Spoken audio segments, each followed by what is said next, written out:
Uncle. হ্যাঁ, কি হয়েছে বলো। আমাকে একটা কাজ দিবেন? তোমাকে আবার কি কাজ কাম দেবো?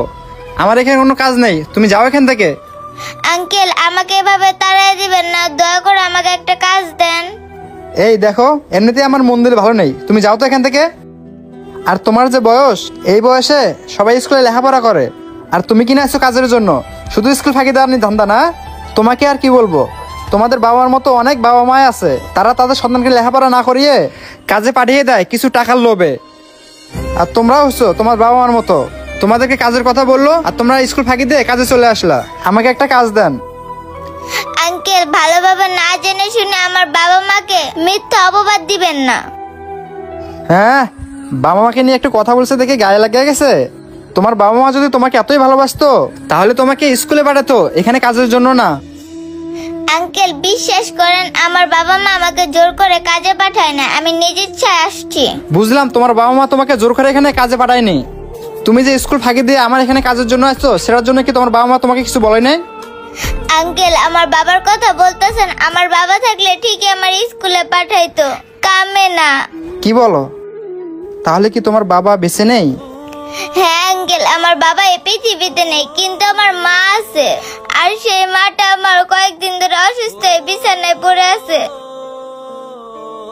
টাকার অভাবে মায়ের ওষুধ কিনতে পারতেছি না, পড়া তো দূরের কথা। তাই তো আঙ্কেল আপনার হোটেলে এসে একটা কাজের জন্য আগতে মিনতি করতেছি। দয়া করে আঙ্কেল আমাকে একটা কাজ দেন না। আঙ্কেল, অনেক আশা নিয়ে আসছি আপনার হোটেলে একটা কাজের জন্য। আর সেই কাজটা করে যা টাকা পাবো সেই টাকা দিয়ে মার জন্য একটু খাবার আর ওষুধ নিয়ে যাব। আঙ্কেল, আর না করেন না, দয়া করে দেন না আমার একটা কাজ। আচ্ছা আচ্ছা আচ্ছা, হাত ছাড়ো।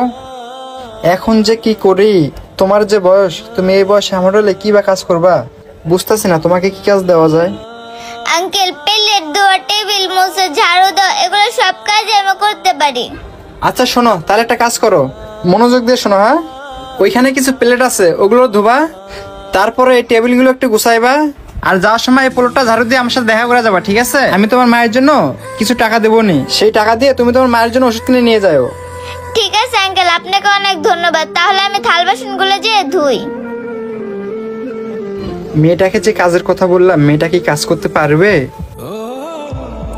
সুন্দর করে প্লেটগুলো ধুইতে হবে যাতে আঙ্কেলের পছন্দ হয়। দেখি তো মেয়েটা কাজ করতেছে কিনা। হ্যাঁ, মেয়েটা তো অনেক সুন্দর মতো কাজ করতেছে। তাড়াতাড়ি করে প্লেটগুলো ধুয়ে নি, আবার টেবিলগুলো মুছতে হবে। সবগুলো প্লেট ধোয়া শেষ, যে এগুলো নিয়ে টেবিল